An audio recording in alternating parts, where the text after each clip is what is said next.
Bonjour. Le Fonds monétaire international a publié ses prévisions de printemps pour l'économie globale.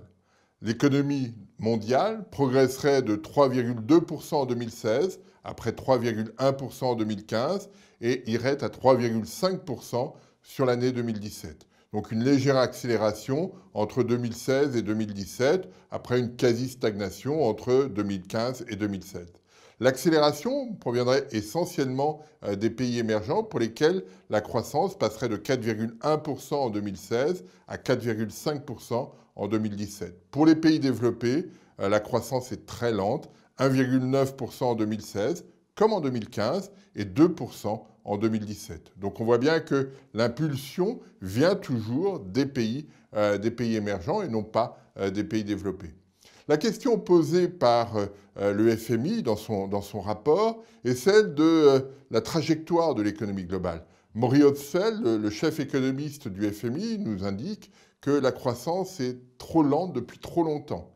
Et cela traduit une économie qui fonctionne de façon sous-optimale. On n'est pas sur une trajectoire satisfaisante en termes de croissance, en termes d'inflation, et c'est ça la problématique majeure que soulève le FMI. Il nous dit on est dans une sorte d'hystérèse, c'est-à-dire on subit un choc et l'économie n'arrive pas spontanément à revenir, à retrouver une allure suffisamment robuste pour effectivement avoir de la croissance et retrouver une allure plus normale, plus vertueuse, telle qu'on la connaissait. C'est cette question-là qui est posée par le FMI, par Maury Hopfeld, et il nous dit, pour changer de situation, il faut trouver une impulsion. Et l'impulsion doit venir de la politique budgétaire. C'est une question, d'ailleurs, qu'on avait posée la semaine dernière dans notre vidéo, mais le FMI reprend un peu les mêmes ressorts. C'est-à-dire, si on veut changer de trajectoire de croissance, il faut créer un choc. Il ne viendra pas spontanément, et donc il faut avoir une politique économique beaucoup plus volontariste pour changer de trajectoire.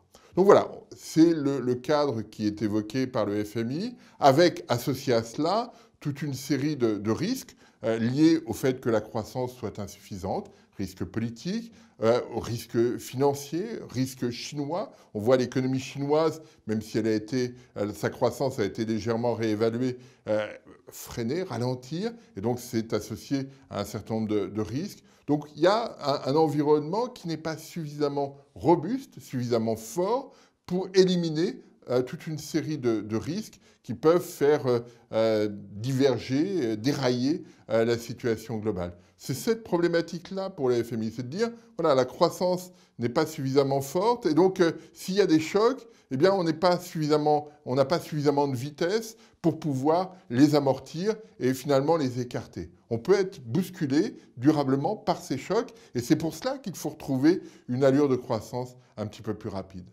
La deuxième question que j'évoque, parce qu'on me l'a souvent posée, c'est de dire, et dans le cas de la France, le FMI est finalement assez pessimiste, 1,1% de croissance pour 2016, 1,3% en 2017, alors que le même jour, le gouvernement, après Michel Sapin, nous disait on sera à 1,5% en 2016 et 1,5% en 2017. Alors, est-ce que d'un côté, on a une situation dramatiquement pessimiste et de l'autre côté, quelque chose de très optimiste?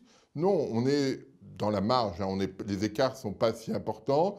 Ce qui fait la différence entre ces deux prévisions, c'est que d'un côté, le gouvernement est beaucoup plus attentif à la dynamique interne, à la consommation, à l'investissement, alors que du côté du FMI, le curseur est plutôt sur les risques globaux, sur le fait que l'économie globale progresse lentement, et donc que l'économie française subit ces chocs extérieurs. Donc on voit bien, on est juste sur un curseur qui doit être déplacé, plutôt vers les chocs globaux du côté du FMI, plutôt sur la demande intérieure concernant les prévisions du gouvernement. On n'est pas dans des modèles très différents et c'est ça qu'il faut bien avoir en tête. Donc voilà, on a un schéma publié par le FMI qui est toujours un schéma de croissance lente, de risques majeurs qui peuvent survenir. Et dans ce cadre-là, évidemment, les politiques monétaires vont rester plutôt accommodantes Peut-être qu'en 2017, la croissance s'accélérera, c'est l'hypothèse faite par le FMI, et à ce moment-là, on rediscutera effectivement des politiques monétaires à mettre en place. Je vous remercie.